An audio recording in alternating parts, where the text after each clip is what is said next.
sampaikan ya, saya tipe orang pendendam.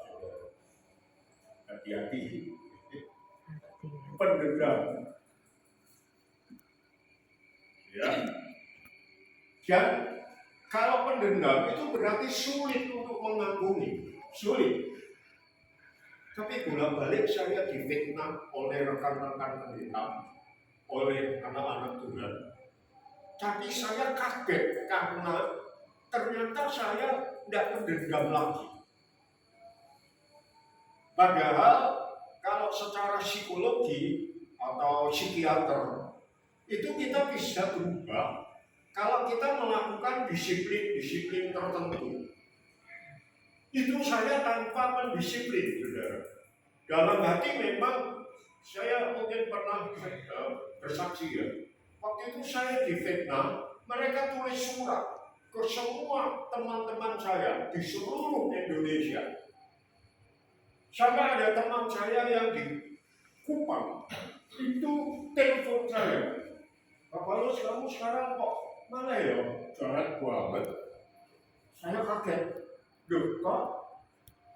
Ternyata dia dapat suratnya. Saya sendiri yang difitnah dan dapat surat. Dalam hati saya sudah berpikir, aku tulis surat waktu itu kan ketik pakai karbon gitu, saudara ya. Tebelmu berapa? Kalau nulis surat untuk semua, waktu itu belum ada mesin fotokopi. Oh, gak kesel. Saya sudah punya stencil, saudara. Mau bikin majalah waktu itu. Nah, kan tinggal ngetik di sheet-nya, lalu tinggal muter kan jeglek. Itu pikiran saya. Tapi tindakan saya ternyata beda. Nah, itu transformasi. Tidak melalui latihan-latihan. Tidak dilarang melatih, saudara. Mau doa puasa 40 hari, silakan dilatih. Kadang-kadang belum, tidak apa-apa, jangan mandek. Tetapi kalau saudara minta, Tuhan tolong saya, bantu saya, maka saya yakin saudara bisa sekalipun sulit, tetapi kok iso ya? Saya beberapa kali puasa 3 hari 3 malam penuh. Saudara, memang secara daging berat. Tapi bisa, saya kaget kok bisa ya? Padahal saudara tahu dari istri saya, mungkin saya juga sudah omong apa adanya, saya itu tidak bisa lapar. Kalau lapar beliau udah wow. Nah itu saudara. Baik. Roma pasal 12 ayat 2. Hari ini justru saya menguraikan, mengungkapkan full melalui firman Tuhan. Maksud saya melalui ayat-ayat yang dibaca. Kemarin juga tentu yang saya sampaikan firman Tuhan, isinya. Tapi sampai dari awal sampai akhir ayatnya kok tidak betul-betul. Saya yakin di antara saudara pasti ada yang ini ayatnya kapan dibukanya, kita teromah bahwa kita. Nah, hari ini akan full kita baca ayat-ayatnya. Baik, kita awali dengan Roma 12 ayat 2. Janganlah kamu menjadi serupa dengan dunia ini, tetapi berubahlah oleh pembaharuan budimu, sehingga kamu dapat membedakan manakah kehendak Allah, apa yang baik, yang berkenan kepada Allah, dan yang sempurna. Kata transformasi di dalam Alkitab nggak ada. Itu istilah dalam bahasa kita sehari-hari. Tetapi di dalam Alkitab menggunakan pembaharuan, berubah oleh pembaharuan, itu transformasi. Bahasa aslinya morphostic, berubah. Gambarannya seperti ini. dari ular lalu menjadi kepompong, lalu muncul bentuk di kepompong itu di dalamnya kelihatan, saudara ya. Lalu muncullah kuku-kuku yang masih kecil, lalu kemudian menjadi kuku-kuku dewasa. Ini yang disebut morphostic atau morphostic. Saya sudah berusaha untuk memanggil di aplikasi AI film metamorfosis, ulang jadi kupu-kupu. Tapi dijawab, maaf kami hanya melalui teks, tidak mampu menyampaikan film. Lalu saya bingung, ini caranya dia ahlinya. Saya naik. Oh ini caranya loh, ini caranya wis bener aku mau, cuma orang tuh. Lalu dia pakai juga gak keluar filmnya. Padahal saudara ada filmnya. Barangkali saya perlu lebih banyak belajar AI ya, supaya filmnya bisa muncul, pasti bisa. Wah itu kalau bisa lebih menarik saudara. Itu digambarkan per detiknya.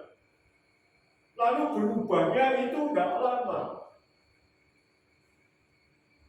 Saudara, nah itu transformasi dari bentuk ular, kemarin sudah saya sampaikan, yang menjijikkan, menakutkan karena gatel dan sebagainya, lalu berubah menjadi kupu-kupu yang indah, yang cantik. Wow. Lalu bagaimana kok bisa? Nah itu kan menjadi pemikiran kita. Saudara.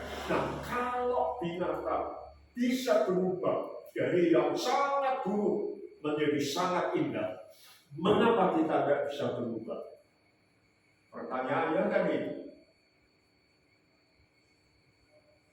Di dalam dunia digital ada yang disebut morphing. Morphing itu apa? Mengubah penampilan kita di gambar atau di film menjadi jauh lebih baik. Sudah tua, keriput dan sebagainya, dan digital itu melalui aplikasi morphing itu bisa jadi bagus, nom. Yang kurus, krempeng bisa jadi wow. Ada seorang teman saya tinggalnya di mana ya, di Purwodadi. Lalu sekarang pindah, nggak tahu kemana. Ketika dia menampilkan penampilannya pribadi dia di Facebook, saya kaget. Memang ayu, orangnya ayu.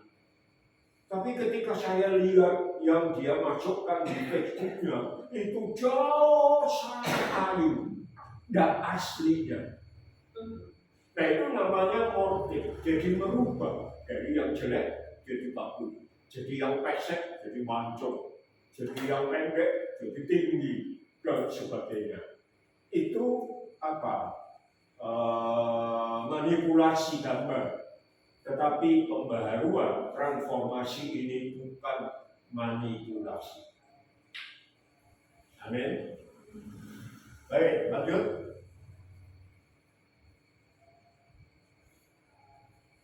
Kata berubahlah itu dalam bentuk perintah, kata lah, berubah biasa, kata kerja. Tapi kalau ditambahi lah, berarti perintah. Pergilah, perintah. Saya harap kamu mau pergi ya. Nah itu bukan perintah. Pergilah, perintah. Kata perintah berbentuk waktu sekarang, present tense. Kalau bahasa Inggris pakai ing gitu ya. Ya dong? Nah, ini berarti tindakan terus-menerus. Jadi tidak sebulan berubah, sebulan bereisi, kesel. Tapi terus-menerus, tiap hari, tiap saat, berubah terus. Tidak ada hari tanpa perubahan. Tidak ada jam tanpa perubahan. Selalu berubah, selalu berubah. Yang terjadi dalam pribadi kita atau dalam komunitas yang Allah inginkan.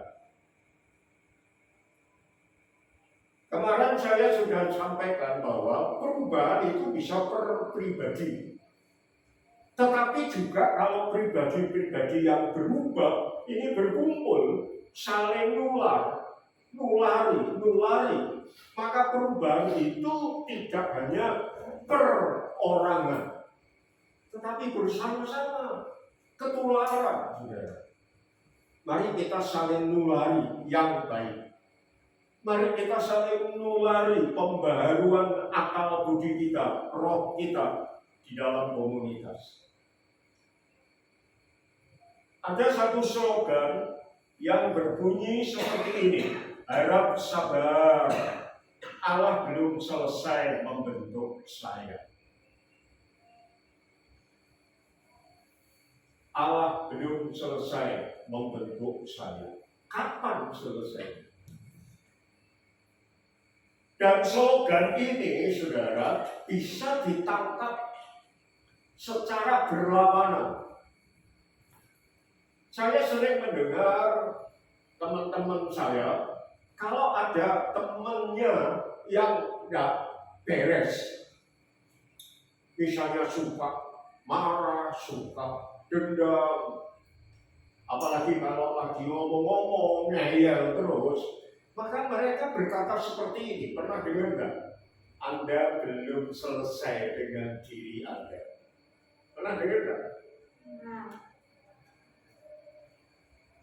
Dianggap masih bermasalah terus, sehingga belum selesai dengan dirimu dalam tanda petik yang berlawanan. Itu konotasinya, hubungannya kamu ijek ngaco. Jadi kamu belum selesai dengan dirimu. Kalau kami sudah baik, kalau kamu sudah good, baru saya bisa ngomong, oh saya senang bergaul dengan kamu karena kamu sudah selesai dengan dirimu. Sehingga bisa hubungan dengan orang lain dengan tidak menjadi masalah.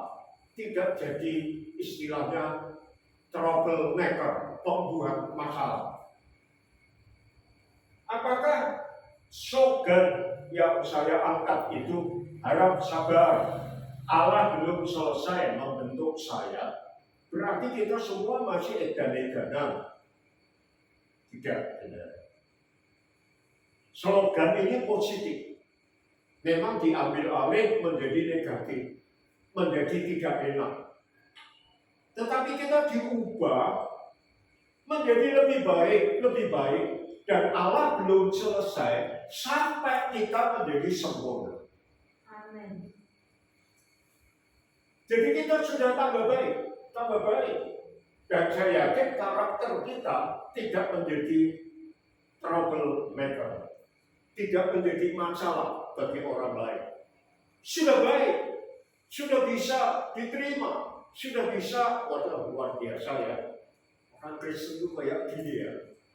Tapi kita tidak bisa berkata, iya wes toh Tuhan sudah selesai. Kehidupan Kristen saya sudah rampung, sudah sempurna. Di dalam kekristenan tidak ada kelas yang selesai. Di dalam kekristenan tidak ada karakter hidup yang sudah selesai. Tidak ada pertumbuhan yang sudah selesai. Kita akan belajar terus sebagai murid Tuhan. Sampai kapan? Sampai Tuhan Yesus datang. Dari transformasi, sampai kapan selesainya transformasi? Sampai transfigurasi. Diangkat dalam kemuliaan. menjadi gereja yang sempurna, tanpa cacat dan celah. Menjadi pengantin wanita yang komplit, semua sudah baik. Saya pernah mendengar kesaksian cukup lama. Ada pendeta yang mendapat vision. Pengantin Kristus itu dari jauh kita, waduh, bagus ya. Sudah sempurna. Tetapi ketika makin dekat, dia kaget. Karena gaun pengantinnya ada yang belum. Lalu dia berkata, kita belum sempurna. Kita nggak mungkin bisa ketemu diangkat dalam kemuliaan kalau gaunnya masih belum masih bolong-bolong. Saudara, kita nggak bolong. Sudah baik, tetapi ada yang lebih baik. Kemarin saya berkata, good to great.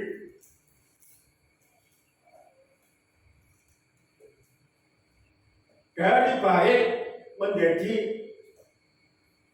hebat. Jadi bukan dari jelek jadi baik.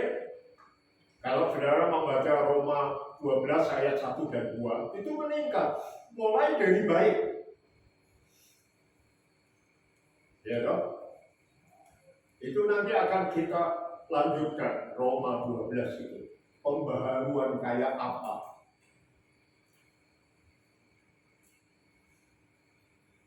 Good to great.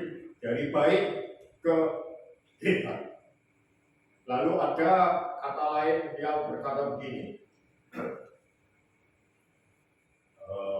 Tiba-tiba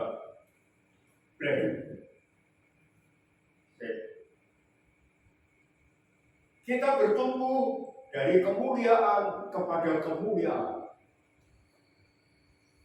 Saudara, jadi bukan jadi jelek. Memang awalnya sebelum saudara dan saya bertobat, kita manusia lama. Tetapi kemudian setelah bertobat, kita diubah menjadi manusia baru, grace, lahir baru oleh karena Roh Kudus. Lalu yang baru ini diperbaharui terus menerus. Sama dengan perumpamaan kalau saudara membangun rumah saudara grace baru. Tapi saya yakin saudara tidak puas HP selesai. Pasti saudara akan merawat rumah saudara itu makin bagus, makin indah. Ya atau ya? Kalau kita lihat bangunan-bangunan yang dibangun oleh instansi tertentu di negara tertentu, kadang-kadang bangunnya bagus, tapi tunggu nanti setahun lagi, tunggu nanti 2 tahun lagi. Pasar bagus waktu diresmikan, tunggu setahun lagi, tunggu 2 tahun lagi, makin jelek. Tapi tidak seperti itu, tidak. Kita bangun bagus, dibangun gereja, dibangun oleh Tuhan Yesus, oleh Roh Kudus, bagus. Tapi makin bagus. Jadi tidak melorot. Maklumlah di mata usia, maklumlah. Enggak, tapi makin meningkat, makin bagus, makin. Itulah saudara dan saya. Lanjut. Filipi 2 ayat 5 ayat 5 sampai 11. Kita baca menurut urutan slide ya. Ayat 5, hendaklah kamu dalam hidupmu bersama menaruh pikiran dan perasaan yang terdapat juga dalam Kristus Yesus. Perhatikan kalimat yang pakai hijau, ada beberapa beda warna, saudara ya. Orang yang walaupun dalam rupa Allah tidak menganggap kesetaraan dengan Allah itu sebagai milik yang harus dipertahankan.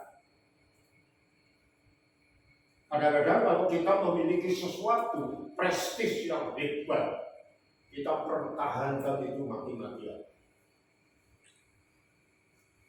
Tapi anak Allah tidak begitu, saudara. Melainkan telah mengosongkan dirinya sendiri. Natal tahun berapa itu? Layar apa itu namanya? MMT yang masih dipasang itu. Kenosis. Kenosis itu mengosongkan diri. Sejauh mana? Dan mengambil rupa seorang hamba dan menjadi sama dengan manusia. Perhatikan kata mengambil rupa, mengosongkan dirinya sendiri, warna biru. Dengan apa? Mengambil rupa seorang hamba. Ini morfosis. Rupa Allah, kemuliaan Allah sudah luar biasa. Kemarin kan saya singgung Petrus, Yohanes, Yakobus melihat Yesus transfigurasi, kemuliaan sebagai Allah. Waduh, luar biasa. Mereka sampai kesengsem, sampai kagum. Luar biasa ya Yesus. Hebat. Tapi Yesus mengosongkan diri. Lalu apa? Membentuk dirinya, mengambil rupa sebagai seorang hamba. Mengambil rupa itu morfos, rubah-rubah. Rubah-rubah. Pertanyaannya, Allah kita berubah-ubah dari mulia jadi jelek, jadi manusia. Mungkin kita berpikir begitu ya. Jadi tidak salah dong kalau aku merosot turun. Ya dong, nggak apa-apa. Yesus saja Allah mengambil rupa jadi hamba manusia. Kan turun. Kalimat itu belum selesai, saudara. Dan menjadi sama dengan manusia. Lanjut. Dalam keadaan sebagai manusia, ia telah merendahkan dirinya dan taat sampai mati, bahkan mati di kayu salib. Wis merendahkan diri, mengambil rupa sebagai manusia, turun derajatnya. Kemarin Ibu Gembala sudah khotbah, ia yang naik, dia turun di tempat yang paling bawah. Merasa dong, kok aku dikon naik, kok aku dikon good to great. Kita lihat maksudnya, saudara. Bahkan mati di atas kayu salib. Itu kematian yang paling hina menurut zaman Romawi waktu itu. Wes jadi menungso merosot derajate matine terkutuk di atas kayu salib. Ya.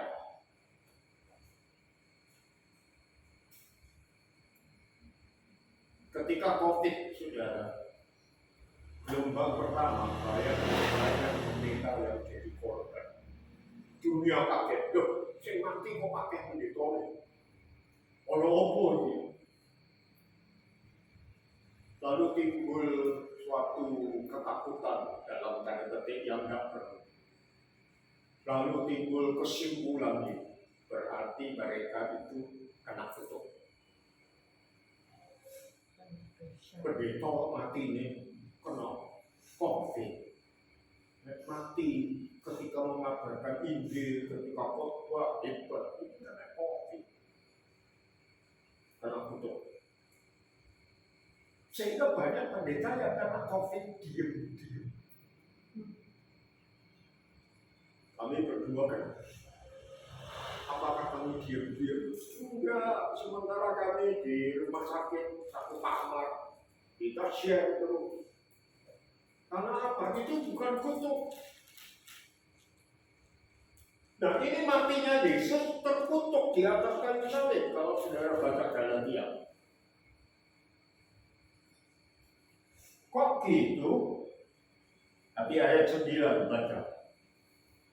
Itulah sebabnya Allah sangat meninggikan dia dan mengaruniakan kepadanya nama di atas segala nama, supaya dalam nama Yesus bertekuk lutut segala yang ada di langit dan yang ada di atas bumi dan yang ada di bawah bumi.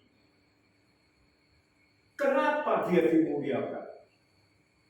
Itu tujuan kematiannya, tujuannya morfosenya, menjadi serupa, berubah rupa dari Allah jadi manusia, turun merasa. Gunanya mau apa? Kenapa dia mau begitu? Karena mau nebus saudara, karena sangat mengasihi kita, sehingga kita yang harusnya terkutuk, kita yang harusnya terhukum, kemuliaan Allah sudah hilang dari kita. Maka dengan cara Yesus menjadi serupa dengan manusia, dia mengembalikan kemuliaan Allah yang hilang dari kita. Haleluya. Itu sudah dilakukan di Taman Eden. Adam dan Hawa butuh izin, kaget, lalu pakai cawat dari jauh.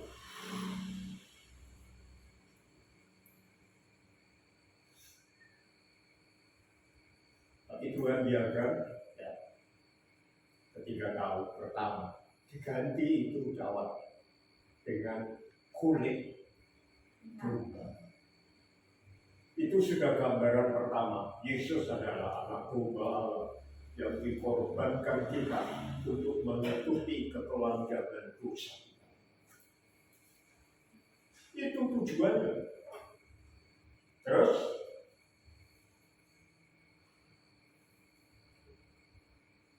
Filipi pasal 2 ayat 5-11.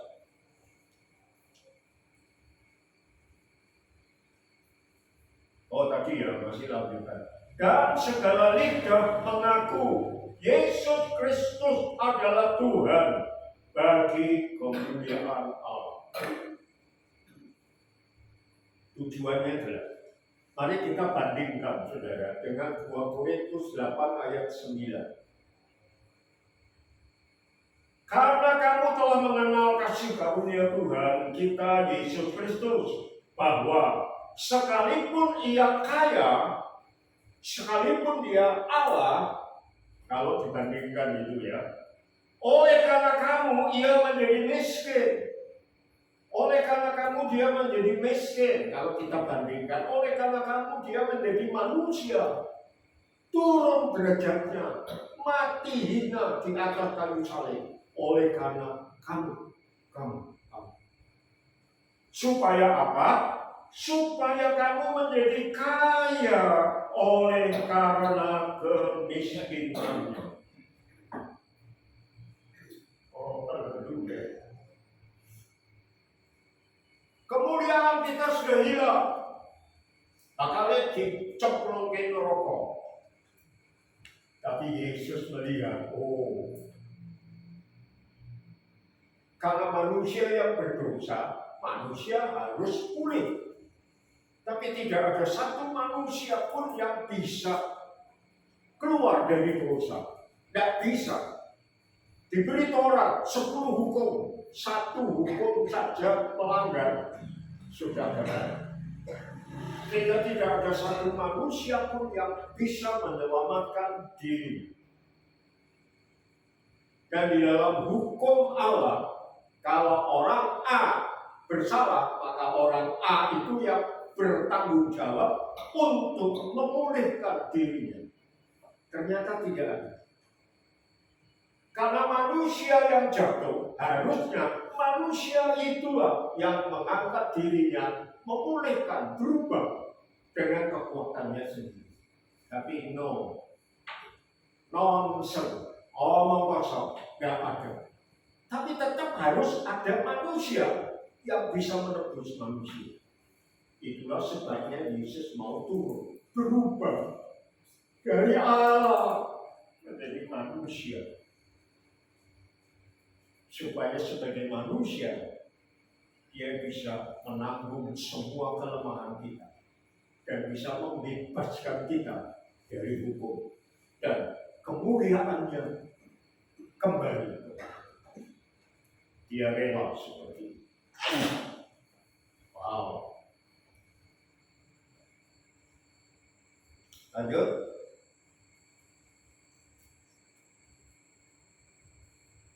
Galatia 4 ayat 19.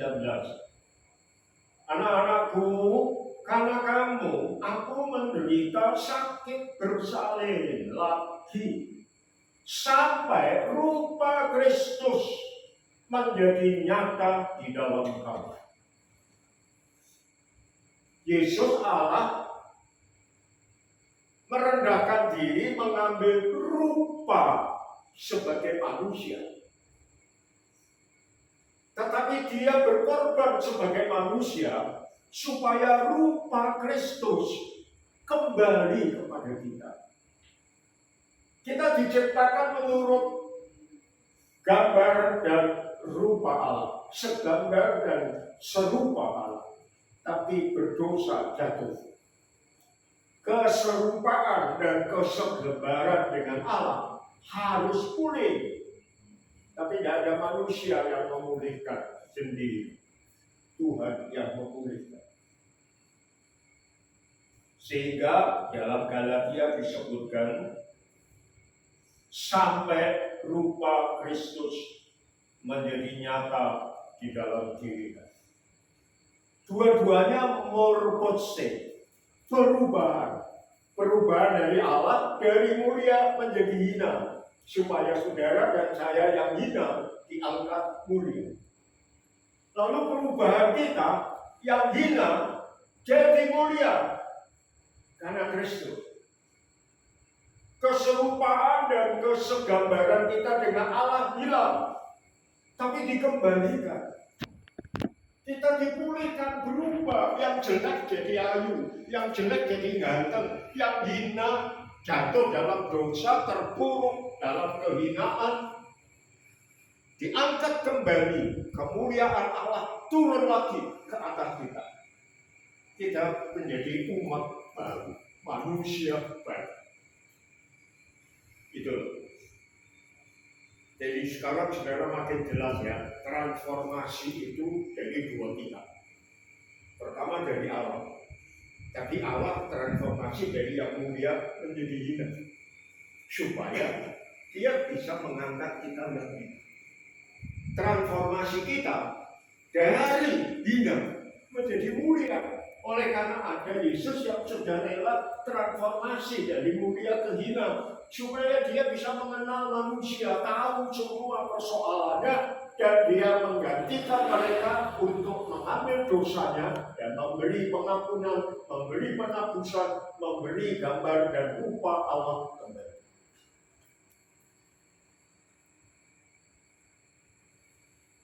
Dan tidak ada Allah dalam tanda petik hilang yang seperti Allah.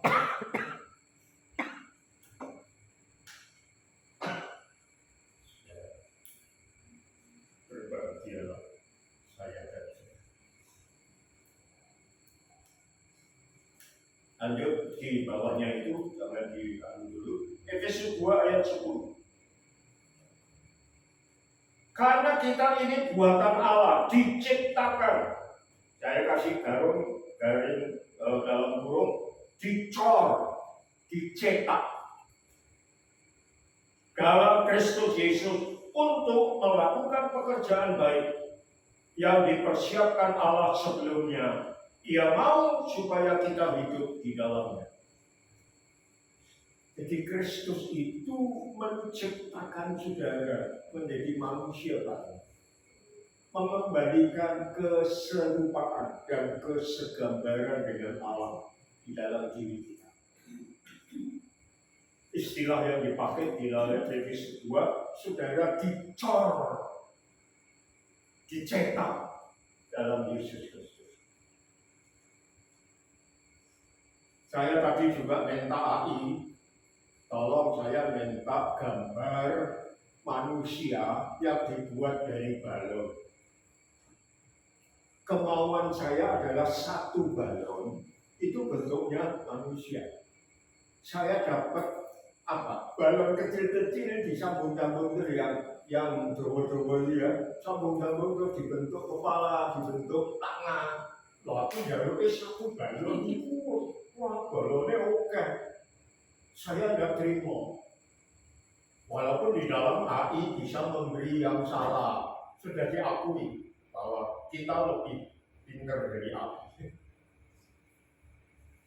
Kenapa? Otak minta satu balon dia raiso. Aku kan gawe satu balon bentuk manusia kan bisa, ya kan? Maksud saya apa, saudara? Membuat satu balon dalam bentuk tertentu itu bisa pakai tali. Jadi balonnya disebel dulu, terus ditali jadi kepala, ditali, gitu ya. Bisa. Tapi kalau talinya putus, biar gambarnya. Caranya bagaimana membuat balon manusia yang utuh, nggak pakai tali-tali, dijiret gitu. Kita membuat cetakan, balon sudah dalam bentuk manusia. Terus disebut, langsung jadi orang kan? Sekarang kan banyak pabrik-pabrik balon itu, rombongan yang bentuknya macam-macam. Kita tinggal nyebut, jadi bawa otak-otak kayak apa, tetap bentuknya itu kecuali bawa boci, bawa tusuk jarum atau apa, kempek. Nah ini kita dicetak dalam Yesus. Kita tidak diciptakan di tali, jadi kepalanya member ya, tangannya member ya, terus jadi lah, ikatannya lepas, ya. Tapi kita dicetak dalam matra.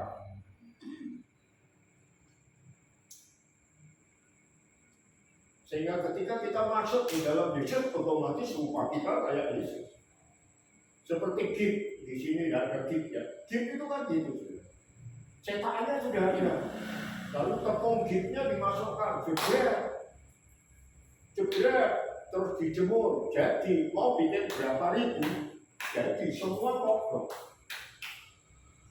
Darah dan saya dicetak dalam Kristus. Lanjut. Tinggal 2 slide selesai, ya kan? Siapa yang menciptakan atau mencetak ngecor kita dalam Kristus Yesus? Siapa? Kalau Yesus jadi cetakannya, apa cetakan bisa ngecor sendiri? Ya kan? Itu hanya akal manusia ya. Memang Tuhan bisa saja maha kuasa. Tetapi Tuhan juga bekerja, ada banyak hal yang kita bisa masuk akal. Ada yang masuk akal, tetapi ada yang tidak masuk akal, memang melampaui akal. Nah, kalau Yesus jadi cetakannya, lalu kita dicetak di dalam Yesus, harus ada yang mencetak. Pertanyaannya, siapa yang mencetak? Siapa yang memasukkan kita dalam Yesus Kristus? Sehingga ketika jadi diambil, gambarnya Yesus Kristus. Siapa? Roh Kudus. Haleluya. 1 Korintus 2 ayat 10 sampai 12. Kepada kita Allah telah menyatakannya oleh Roh Kudus. Sebab Roh menyelidiki segala sesuatu, bahkan hal-hal yang tersembunyi dalam diri Allah. Jadi Roh Kudus itu tahu persis Yesus, tahu persis Bapa.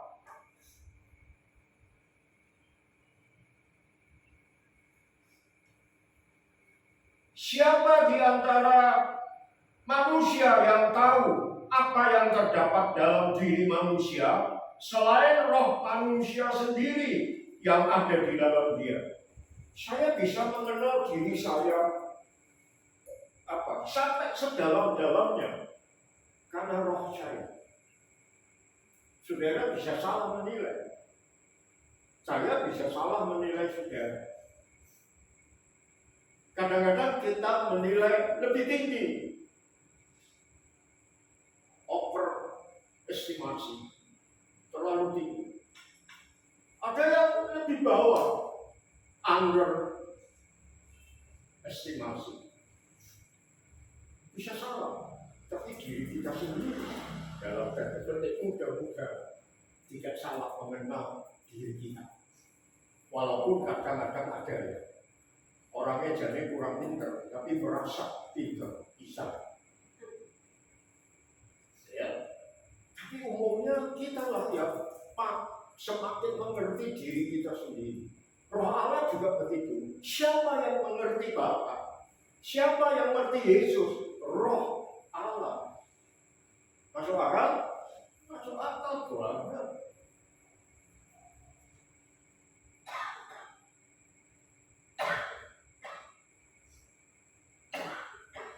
Demikian pula tidak ada orang yang tahu apa yang terdapat di dalam diri Allah selain roh Allah, roh kudus. Lanjut.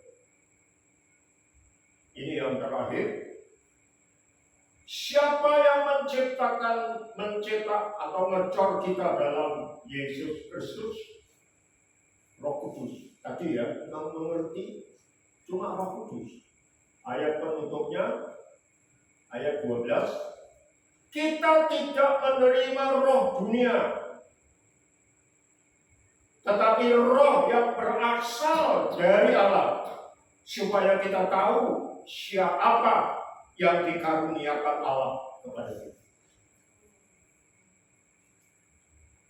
Kalau saudara menerima roh setan, maka saudara akan tahu apa setan itu, apa yang diberikan oleh setan kepada kita dalam manusia lama.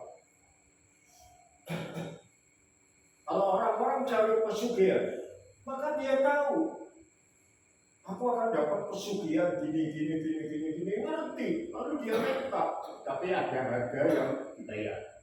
Ujungnya jadi gendel. Anaknya jadi ketek. Banyak loh saudara, dan itu nyata, bukan dongeng. Saya pernah melihat dua orang tua yang datang ke kebun binatang dan melihat sesuatu di dalam kebun itu, dan dia nangis. Lalu sempat orang bertanya, kok nangis kenapa? Itu adalah korban dari pesugihan. Ada yang anaknya gendut. Mereka tahu apa yang dilakukan setan, tahu karena roh setan yang ada di dalam dia. Yang kita terima adalah Roh Kudus. Haleluya. Yang kita terima adalah Roh Allah. Oleh karena itu kita mengenal siapa Allah kita. Nah, karena saudara mengenal dia, saudara akan banyak melakukan apa yang saudara lihat Allah lakukan. Apa yang Tuhan pikir tentang pikirannya. Kita tahu kenapa? Karena roh Allah ada di dalam kita.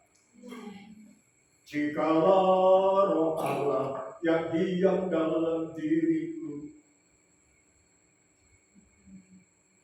Saya bukan penyanyi, tidak dengan. Saudara pasti ada barang. Wih, kok kalau nyanyi, yuk, Delman.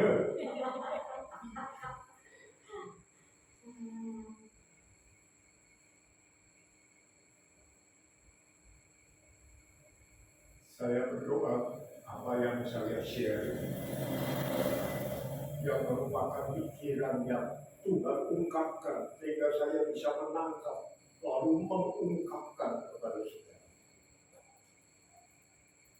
itu membentuk kita semua. Kita belajar bareng. Jangan lupa Roh Kudus mentransformasi semua. Dan khotbah ini nanti akan lanjut menuju transfigurasi.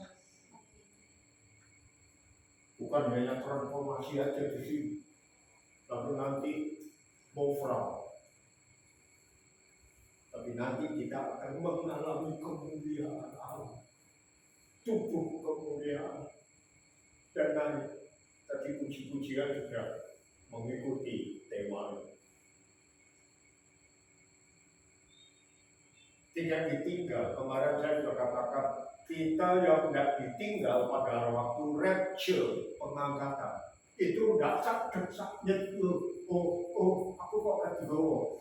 Dari awal saudara akan punya feeling dan pengalaman-pengalaman. Roh Allah yang bekerja membarui saudara. Tadi aku sakit bersalin lagi supaya rupa Kristus.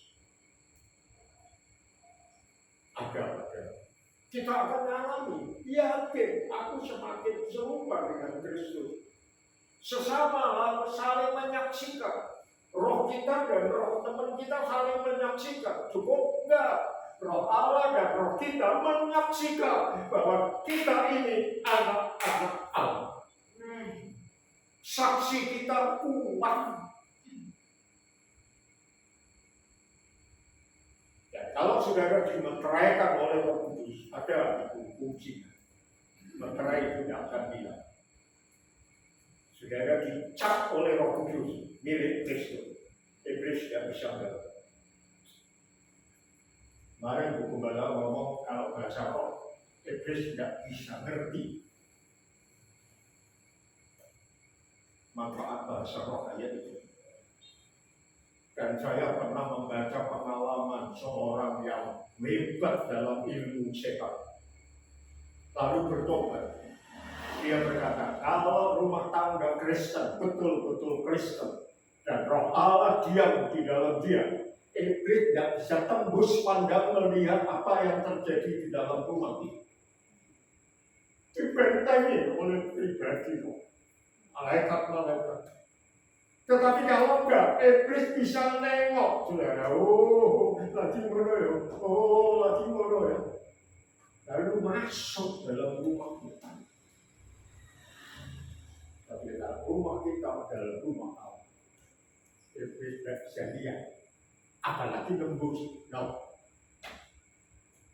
Bergantian.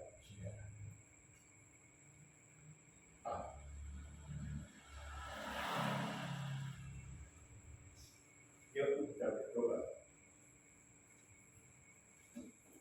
Apa yang sudah terima dari share malam ini, saudara ungkapkan rasamu kepada Tuhan.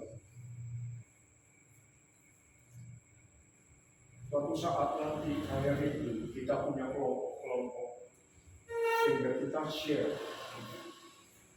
Dan kelompok yang saya rindukan bukan 12 orang, bukan sampai jumlah tertentu, lalu kalau sudah kebanyakan baru dibelah, bukan dipecah, dibelah. Seperti share, belah. Kelompok yang saya rindukan cukup 3. Kenapa? Karena pribadi Allah kita 3. Persekutuan di antara Bapa, Anak, dan Roh Kudus begitu kuat. 3. Tuhan punya kelompok 3, Petrus, Yohanes, Yakobus 3. Itu yang kemana-mana diajak Tuhan sampai naik ke gunung dari transfigurasi 3. Sehingga tidak perlu jumlah anggota gereja yang banyak baru bisa bikin kelompok. Ini kalau 3 sudah jadi berapa? 1, 2, 3, 4, 5 kelompok sudah. Silakan saudara berdoa. Apa yang saudara tangkap dan rindukan Allah. Haleluya. Lalu nanti sampai di rumah, saudara renungkan ulang. rumahmu masing-masing sesuai dengan apa yang engkau tanggapi dari share firman malam. Bapa, engkau mengenal jemaatmu di tempat ini. Engkau teguhkan kami semua ya Tuhan, menjadi rumahmu, baitmu. Roh Allah, Roh Kudus, engkau berdiam, mencetak kami dalam rupa Kristus Yesus. Tuhan Yesus, anak Allah yang hidup, kasihanilah kami hamba-hamba-Mu.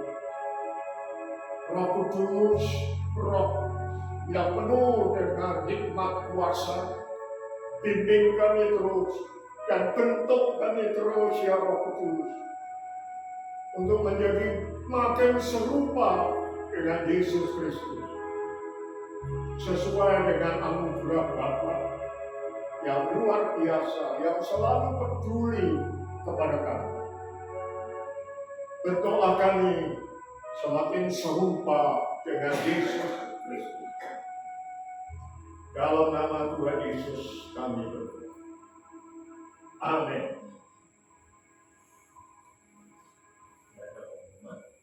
Besok sore sudah terdaftar hari Selasa kemarin ya, tidak komplit. Berarti kita berangkat 2 mobil. Satu. Cukup satu. Ya, satu cukup. Mau 2 juga boleh. Yuk kita berdiri. Besok kumpul jam 4. Terus berangkat kumpul dan langsung doa berangkat. Karena Ibu Ruth melayani di sana. Oke, yuk kita pergi.